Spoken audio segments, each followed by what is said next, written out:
Bismillahirrahmanirrahim. Assalamu alaikum, my dear students. Students, lecture number 9, which is nuclear reactors. और chapter है हमारे पास nuclear physics और chapter number 22 class 12 national book foundation में अंजुम मजीद ख्वाजा आपके सामने हाजिर खिदमत है. Dear students, before telling you anything about this topic, सबसे पहले तो मैं ये बताऊंगा कि हमारे पास जो पिछले 2 लेक्चर्स हमने पढ़े थे, इनफैक्ट 3 लेक्चर्स अगर चलें, 6, 7 और 8, जिनमें हमने पहला न्यूक्लियर रिएक्शन के बारे में पढ़ा था, उसके बाद न्यूक्लियर फ्यूजन के बारे में पढ़ा था और उसके बाद हमने न्यूक्लियर फिशन के बारे में पढ़ा था. इसी टॉपिक का आगे जो एडवांसमेंट है, दैट इज न्यूक्लियर रिएक्टर्स. मैं थोड़ा सा चाहूंगा कि 2 मिनट्स आपके पिछले लेक्चर्स को भी दूं कि उसमें हमने क्या क्या चीजें पढ़ी थी. जो हमारा न्यूक्लियर रिएक्शन में था उसमें हमने ये बात पढ़ी थी कि 2 न्यूक्लियाई या किसी भी न्यूक्लियस के साथ अगर हम कोई भी सब एटॉमिक पार्टिकल को उनको आपस में एक दूसरे के इतना करीब ले जाएं कि वो एक दूसरे में जम हो जाएं, तो हम 2 न्यूक्लियाई को इकट्ठा करके हम मजीद जो है वो पार्टिकल्स या मजीद न्यूक्लियस बना सकते हैं. इसकी मैंने कई एग्जाम्पल आपको दी और मैंने ये भी बताया कि ऐसा करने में रदरफोर्ड ने जो सबसे पहला एक्सपेरिमेंट किया था उसमें मैंने ये भी बताया था कि आपको किन किन चीज़ों का ख्याल रखना होता है. कुछ लॉज थे जिनका ख्याल रखना होता था, जैसे law of conservation of mass energy हो, law of conservation of momentum हो, लॉ ऑफ कंजर्वेशन ऑफ आपके पास न्यूक्लियॉन्स हो. ये तमाम चीजें हमने पढ़ी न्यूक्लियर रिएक्शन में. और इसकी सबसे अच्छी एग्जांपल मैंने आपको फ्यूजन के हवाले से दी कि 2 लाइट न्यूक्लियाई जो कि अनस्टेबल न्यूक्लियाई होते हैं, जब उनको एक दूसरे के करीब लाकर पूरी एनर्जी से एक दूसरे के अंदर जम कर दिया जाए तो वो एक बड़ा न्यूक्लियाई जो कि स्टेबल न्यूक्लियाई है वो बना सकते हैं. और इस तरह काफी ज्यादा हीट जो है उसमें एमिट भी होती है. और मैंने ये भी बताया था कि ये एनर्जी फिशन रिएक्शन से ज्यादा होती है अगर पर न्यूक्लियॉन की बात की जाए. उसके बाद मैंने फिशन रिएक्शन में और मैंने ये भी फ्यूजन में बताया कि आमतौर पे 2 न्यूक्लियाई जो कि जिनके ऊपर पॉजिटिव चार्ज होता है उन दोनों को एक दूसरे के करीब लाना इतना आसान नहीं होता. So you need to have so much energy. आमतौर पे ये फ्यूजन रिएक्शन स्टार्स और जितने बड़े बड़े आपकी हेवीनेली बॉडीज हैं उसमें ये हो रहा होता है. फिर मैंने आपको फिशन रिएक्शन के बारे में बताया. फिशन रिएक्शन में एक एटम का टूट जाना और टूट के कई एटम्स मजीद बन जाना, यानी एक न्यूक्लियस का टूट के मजीद 2-3 न्यूक्लियस बन जाए, तो इसको हम फिशन रिएक्शन कहते हैं. लेकिन इसमें आपने स्लो बम्बार्डमेंट ऑफ न्यूट्रॉन करनी होती थी, किसमें यूरेनियम हो गया या किसी भी ऐसे पार्टिकल में जो पार्टिकल फिशन रिएक्शन के लिए मौजू हो, जैसे U-235 या प्लूटोनियम का पार्टिकल U-239 वाला बड़ा ही एक ऐसा पार्टिकल है कि जो कि फिशन रिएक्शन के लिए सबसे ज्यादा मौजू है. क्योंकि जब आप उनमें एक न्यूट्रॉन की बम्बार्डमेंट करते हैं तो उससे आपको मजीद न्यूट्रॉन मिलते हैं और वो न्यूट्रॉन जो है वो मजीद फिशन चेन रिएक्शन के लिए बड़े मावन साबित होते हैं. इनमें फिशन फ्रैगमेंट्स भी मिलते हैं जिनमें बेरियम क्रिप्टॉन हो गया या टिन मोलिब्डेनम की शक्ल में मिल रहे होते हैं. ये बड़ा अच्छे तरीके से मैंने टॉपिक जो लेक्चर नंबर 8 था उसमें मैंने समझाया था. फिशन में हम लोगों ने बच्चों ये चीज पढ़ी थी कि एक्चुअली एक चेन रिएक्शन के बारे में पढ़ा था कि जब आप किसी भी न्यूट्रॉन को यूरेनियम U-235 में बम्बार्ड कराने की कोशिश करते हैं, स्लो न्यूट्रॉन आप फेंकते हैं, स्लो यानी शुडंट बी वेरी फास्ट. ये मेरे ख्याल में 0.125 इलेक्ट्रॉन वोल्ट की जो एनर्जी है उसमें हमारे पास ये होना चाहिए. इनफैक्ट 0.025 इलेक्ट्रॉन वोल्ट की एनर्जी से वो उसके अंदर क्या कहते हैं, अगर न्यूक्लियस में चला जाए तो उससे वो हमारा एटम जो है वो टूट जाता है और वो न्यूक्लियस टूट जाता है. और वो न्यूक्लियस टूट कर फिर आपके फिशन फ्रैगमेंट्स जैसे बेरियम क्रिप्टॉन या इवन टिन मोलिब्डेनम में मुनकसम हो जाता है और उसके साथ आपको 2 या 3 और मजीद न्यूट्रॉन भी मिलते हैं. अगर वो न्यूट्रॉन मजीद आपके आगे यानी फिशन रिएक्शन करना शुरू कर दें तो ये चेन रिएक्शन में भी जा सकता है, लेकिन उसके लिए आपका यूरेनियम जो है वो क्रिटिकल मास से थोड़ा सा बड़ा होना चाहिए.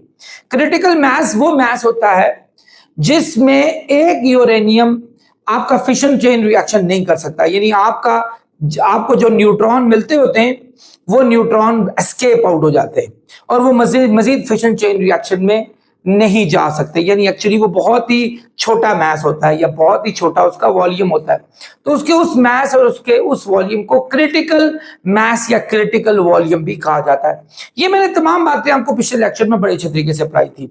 आज हम यही पढ़ेंगे कि मैंने एक चीज और भी बताई, मैंने कहा आपका ये फिशन चेन रिएक्शन स्टार्ट हो जाए तो फिर आपका पूरे उस मैटर को बचाना पॉसिबल नहीं होता और वो कुछ ही देर में सारे का सारा मैटर जो है वो एक्सप्लोड हो जाता है, वो चेन रिएक्शन की वजह से कि जो 3 न्यूट्रॉन्स मिले थे वो आगे जाकर मजीद 3 यूरेनियम के एटम्स को पकड़ लेंगे, न्यूक्लियस को पकड़ लेंगे और वहां से भी 3 मिलेंगे, तो वो 9 न्यूट्रॉन अब जाए 3 करके वो मजीद 9 आपके न्यूक्लियाई जितने भी यूरेनियम है उनको पकड़ लेंगे। सो ये आपका प्रोसेस ट्रिगर हो जाएगा और उसके बाद आप इसको कंट्रोल नहीं कर सकेंगे और आपका पूरा मैटर एक्सप्लोड हो जाएगा। मैंने आपको यह भी बताया था कि 1 किलोग्राम यूरेनियम से अगर फिशन चेन रिएक्शन हो जाए तो आपको इतनी ज्यादा एनर्जी मिलेगी जो कि 25 लाख किलो कोयले से मिलती है आपको। सो मच, 25 लाख किलो कोयला। सो आज मैं इसी टॉपिक को थोड़ा सा आगे लेके जाता हूं, विच इज न्यूक्लियर रिएक्टर्स।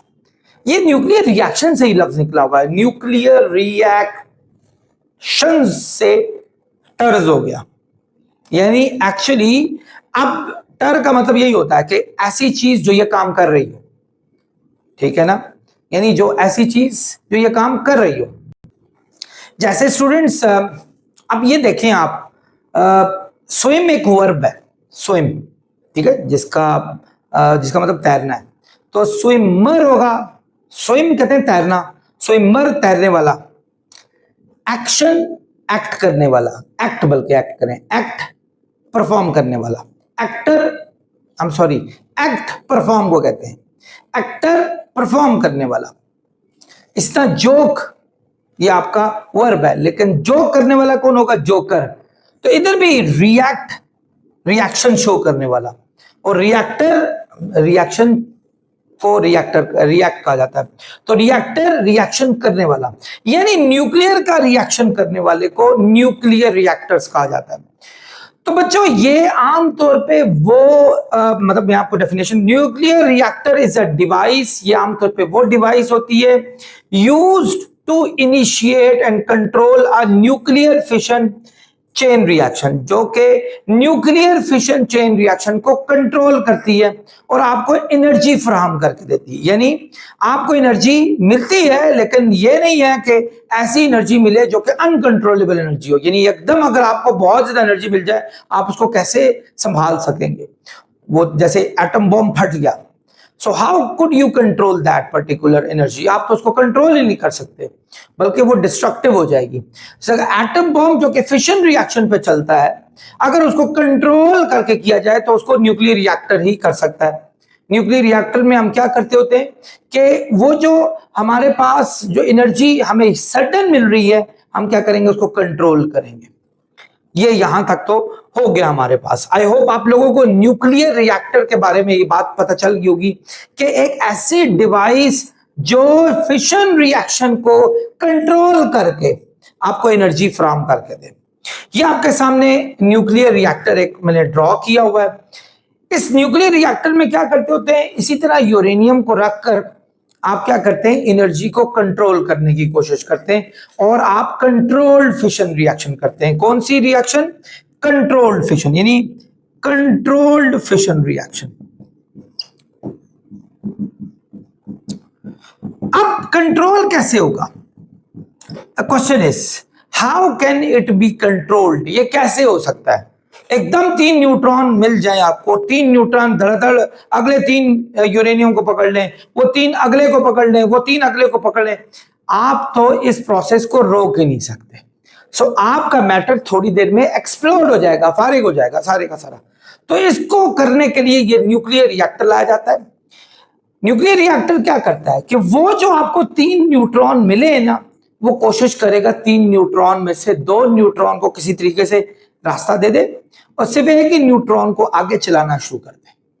इसी ना एक न्यूट्रॉन जब आगे चलाएगा फिर 3 न्यूट्रॉन मिलेंगे, वो 2 न्यूट्रॉन को क्या करेगा, निकाल देगा, एक न्यूट्रॉन को चेन रिएक्शन के लिए लेकर आएगा, यानी वो इस प्रोसेस को स्लो कर देगा। जैसे आपके घर में हांडी पक रही है, एक तेज आप इग्निशन लगा दे नीचे से, यानी आप अच्छा खासा शोला लगा दे नीचे से, वो खाना तो जल जाएगा। आप क्या करेंगे, हल्की सी आंच पर उसको चलाएंगे ताकि कंट्रोल तरीके से सारा खाना पक जाए और आपका खाना टेस्टी भी हो जाए। यानी एकदम आप इतने ज्यादा टेम्परेचर और हीट पर ये काम नहीं कर सकते। तो आइए चलते हैं ये सारा कैसे मुमकिन होता है। ये आपके सामने न्यूक्लियर रिएक्टर है, इसका जो सबसे अहम पार्ट है that is called this one, core. ये कोर, जिस कोर में हमारे पास यूरेनियम भरा हुआ होता है। आमतौर पे U-235 सबसे अच्छा जो है वो है पार्टिकल है, या फिर प्लूटोनियम वाला भी है हमारे पास है, प्लूटोनियम वाला 239 वाला। ये दोनों आप यूज कर सकते हैं इसमें in order to have fission chain reaction, और आप इनको कंट्रोल भी कर सकते हैं। तो इसका सबसे इंपॉर्टेंट पार्ट है दिस वन कोर, जिसमें हमारे पास U-235 सेव करके पड़ा हुआ है। इसी को हमने ट्रिगर करना है, इसी को चलाना है और इसी को आगे, तो इसको हम हार्ट कहेंगे, क्योंकि एक्चुअली यूरेनियम जलेगा तो न्यूक्लियर रिएक्टर चलेगा। ठीक है, आपका खाना पक रहा है तो उसका हार्ट क्या होगा, उसका हार्ट होगा चूल्हा जो उसको जलाता है।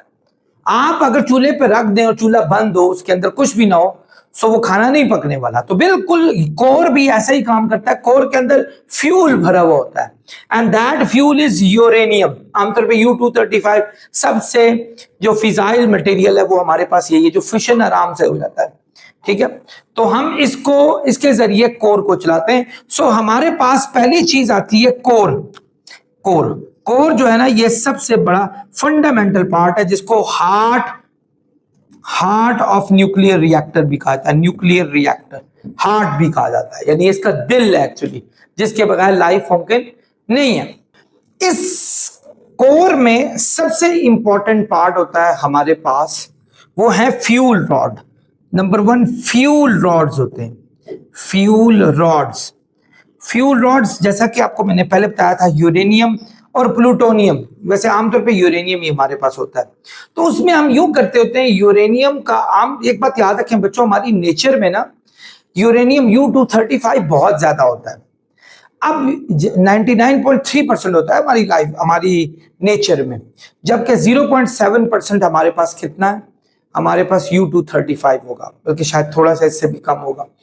तो इतना कम यूरेनियम, तो हमें चाहिए भी यूरेनियम U-235, U-238 नहीं चाहिए, क्योंकि U-238 का सबसे बड़ा प्रॉब्लम ये होता है कि U-235 जब उसके अंदर न्यूट्रॉन जाता है तो वो प्लूटोनियम में चेंज हो जाता है हमारे पास।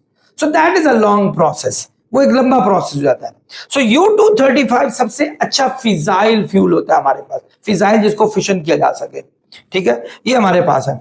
सो आमतौर पे कोशिश होती है कि ये हम 1 सेंटीमीटर का डायमीटर इसका होता है फ्यूल रॉड्स का, और तकरीबन 3% तक हम इसकी जो एनरिचमेंट है वो लेकर आते हैं, यानी बहुत कम है, 0.7% होता है, 3% तक लेकर आते हैं और उनको हम क्या करते होते हैं, यूज करते हैं। आमतौर पे 3% तक लेकर आते हैं हम। सो ये थे हमारे पास फ्यूल रॉड्स। इसके बाद अगली चीज जो हमारी कोर में मौजूद होती है, ये देखें, आपके पास फ्यूल रॉड्स के बाद कंट्रोल रॉड्स हमारे पास मौजूद है। ठीक है, ये कंट्रोल, ये फ्यूल रॉड्स हो गए हमारे पास, ये कंट्रोल रॉड्स हैं। कौन से रॉड्स हैं हमारे पास, कंट्रोल रॉड्स हमारे पास होते हैं। ये कंट्रोल रॉड्स आमतौर पे हमारे पास या तो कैडमियम के रॉड्स होते हैं, कैडमियम के रॉड्स आमतौर पे होते हैं, या बोरोन के रॉड्स होते हैं हमारे पास, बोरोन के रॉड्स होते हैं। ये रॉड्स हमारे पास क्या करते हैं, ये आपको जैसा मैंने पहले बताया था कि सबसे बड़ा प्रॉब्लम फिशन चेन रिएक्शन का क्या होता है, 3 न्यूट्रॉन्स का जनरेट होना। जब 3 न्यूट्रॉन जनरेट हुए, वो मजीद आगे 3 यूरेनियम को पकड़ लेंगे और मजीद 3 यूरेनियम में से 9 न्यूट्रॉन फिर आ जाएंगे, और वो 9 अगले 9 को पकड़ेंगे, फिर 27 आ जाएंगे, फिर 81, और इन नो टाइम वो पूरा मैटर एक्सप्लोड हो जाएगा। ये कैडमियम रॉड या बोरोन के रॉड क्या करते होते हैं, ये एक्चुअली ये जो फ्यूल आपका है ना यूरेनियम, जिससे 3 न्यूट्रॉन आपके जनरेट हो रहे हैं, उनमें से ज्यादातर न्यूट्रॉन को ये एब्जॉर्ब कर लेते हैं। तो नतीजा फर्ज करो अगर 3 न्यूट्रॉन हमारे निकल रहे हैं तो ये एक न्यूट्रॉन को ट्रिगर करवाता है कि चलो जी तू अपना काम कर, 2 जो है ना उसको एब्जॉर्ब कर लेगा। तो ये एब्जॉर्ब करने का काम करते हैं, ये 2 न्यूट्रॉन को एब्जॉर्ब कर लेंगे। नतीजा क्या होगा कि हमारा फिशन रिएक्शन जो है वो स्मूथली चलता जाएगा, चेन रिएक्शन, वो बहुत फास्टली नहीं चलेगा। सो आमतौर पे ये रॉड जो है ना इनको डिप करके नीचे भी ले जाया जा सकता है, ऊपर भी खींचा जा सकता है, यानी ये इन भी हो सकता है, आउट भी हो सकता है। जैसे मैंने आपको पहले बताया था कि यूरेनियम के जो हमारे पास जो फ्यूल रॉड्स होते हैं हमारे पास, उनका एक क्रिटिकल मास और क्रिटिकल वॉल्यूम होता है। अगर क्रिटिकल वॉल्यूम से ज्यादा हो जाए तो चेन रिएक्शन तेज हो जाती है, क्रिटिकल वॉल्यूम से कम हो जाए तो चेन रिएक्शन हमारे पास बंद हो जाती है। सो किया यह जाता है कि इन जो हमारे पास कैडमियम के रॉड्स हैं, जिनको कंट्रोल रॉड्स भी कहा जाता है हमारे पास, इनको डिप करके ना क्रिटिकल वॉल्यूम पे के को सामने फिशन रिएक्शन के लिए लाया जाता है। यानी फर्ज करो ये हमारे पास एक फ्यूल रॉड है, ये हमारे पास कंट्रोल रॉड है। कंट्रोल रॉड क्या करेगा, फर्ज को यहां तक मैं इसको ले आता हूं तो ये इतने पार्ट को एक्सपोज कर देगा।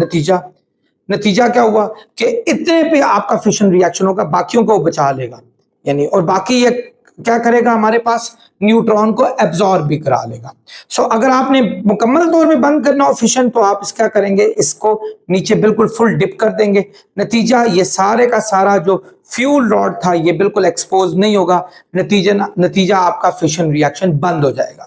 सो इनका काम आप डिप करके इसको नीचे ऊपर लाकर आराम से कुछ हिस्सा एक्सपोज करके और बाकी जो है न्यूट्रॉन को एब्जॉर्ब कराकर आप इजीली इस क्या कर सकते हैं कि कंट्रोल्ड फिशन रिएक्शन कर सकते हैं। सो कंट्रोल रॉड जो है ये बहुत ही हमारे पास क्या होते हैं, इंपॉर्टेंट होते हैं। नंबर 3 हमारे पास जो चीज है वो है मॉडरेटर।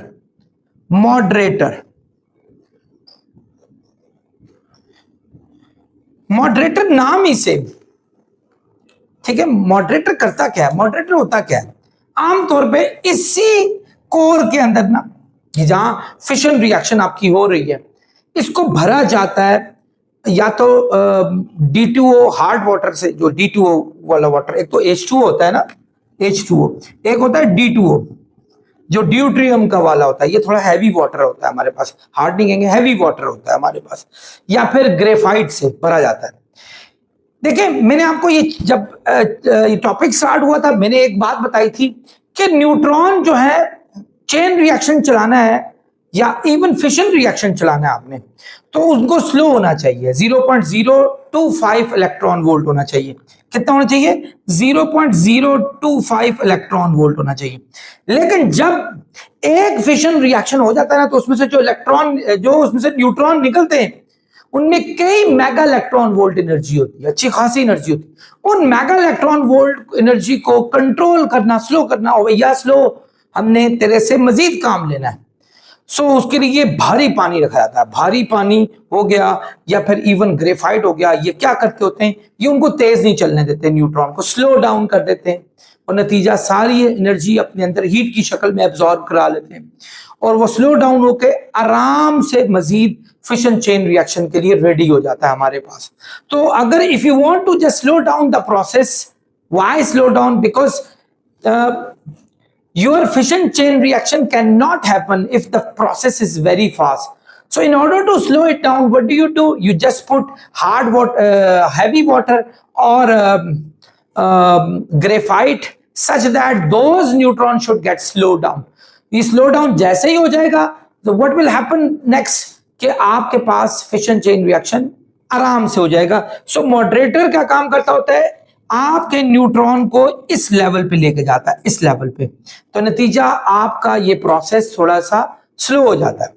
और चौथी चीज है स्टूडेंट्स हमारे पास कूलेंट, याद रखें कूलेंट, हमारे पास कूलेंट जिसको हीट एक्सचेंजर भी कहते हैं।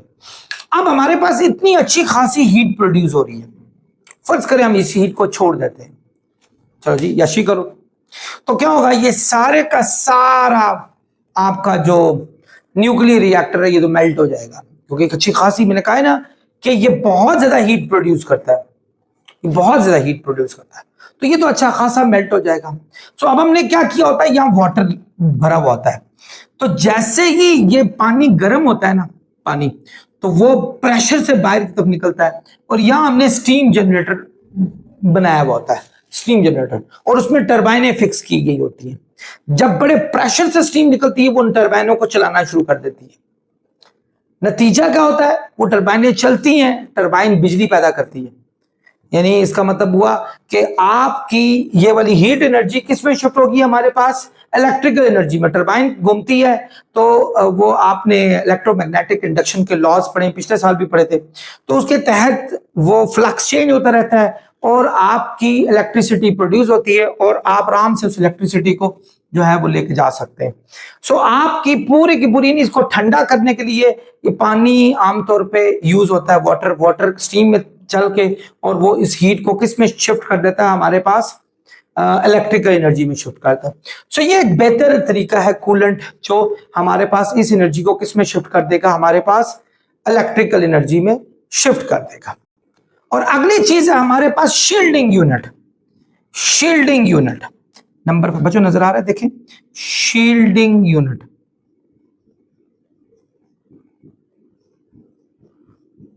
शील्ड कहते हैं किसी चीज को प्रोटेक्ट करना।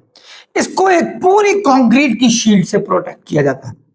उसकी रीजन ये, ऑब्वियसली आपको एक बात पता है कि यूरेनियम जो है ये एक रेडियो एक्टिव मटेरियल है, जिसमें से अल्फा बीटा गामा की रेस हर वक्त निकल रही होती है, which are not good for human beings। ये किसी के लिए भी अच्छी नहीं होती, not good for all living things। ये क्या करती हैं, ये आयोनाइज करने की सलाहियत रखती हैं। तो बहुत सारे प्रॉब्लम्स हो सकते हैं आपकी लाइफ में, अगर आप लोगों को रेडियो एक्टिविटी आप में एक्सपोज हो जाएं, तो हो सकता है कि ये कैंसर और किसी मैलिग्नेंसी का प्रॉब्लम बना दे। तो इसको बचाने के लिए अच्छी खासी कंक्रीट की शील्डिंग की जाती है, so that we can be save by this shielding effect from alpha beta और गामा रेज, यानी उन चीजों से हम बच सकें।